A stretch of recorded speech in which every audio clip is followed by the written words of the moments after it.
Sonraga hurmatli fuqarolar, uyimizni navbatdagi nimamiz yig'ilishimiz bu Changma fuqaroligini bo'lib o'tyapti. O'zim ta'sirlagan inson aylangan nomzodlar ko'plashuv mutaxassisman, mutaxassis. Hop, bu yerga kelishimizdan maqsad Changma muhitidagi tadbirkor, ya'ni ishlab chiqarishga boshqa tajribasi imkoniyati bor, lekin davlat tomonidan qiynalgan tadbirkorlarga aholi jismoniy faoliyatda aholini uchrashib keldik.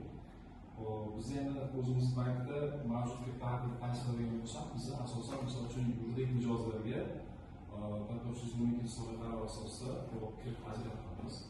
Ma'lum tumanlar orqali tumanga tushganligi sababli 20% beriladi. Tartibni qisqacha tushuntirib ketadigan bo'lsam, 7 yilgacha beriladi muddati 20% dan 3 yilgacha imtiyozlar bo'ladi.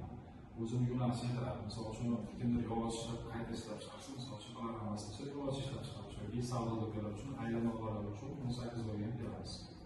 Bundan tashqari, misol ishlab chiqarishlar, paxtasi, bahokazoq, qandolatchilik, muzqaymoq ishlab chiqarish xizmat ko'rsatish sohalariga beramiz. Uni talablari oddiy, o'sha sohalar o'sha bank olib o'tish kerak, o'sha tashkil etilgan bo'lishi kerak hamda biznes plan bo'lishi kerak, IMSJ yaratilgan deb ajratsak bo'ladi.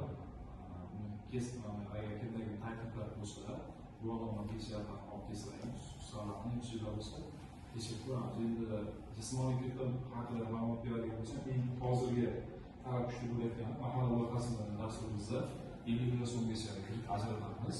Buni qisqacha tanishib o'tadigan bo'lsak, 5 yil muddatga, 60 oy muddatga beriladi, 25% dan beriladi.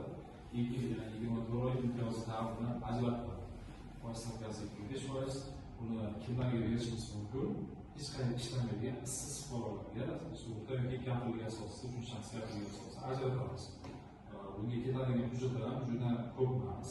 O'zingiz bank qilasiz, pasportingiz, mahalla komplet tasdiqlanmasi yoki hozirda o'sha onlayn bo'lib qolgan oylik uzunlikda saytlar ariza yo'llaysiz, ma'lumotlar tasvirlab, uzog'i shu bir chiqyapti hozir. Kimda savollar, murojaatlar bo'lsa, sizlarga unga qarab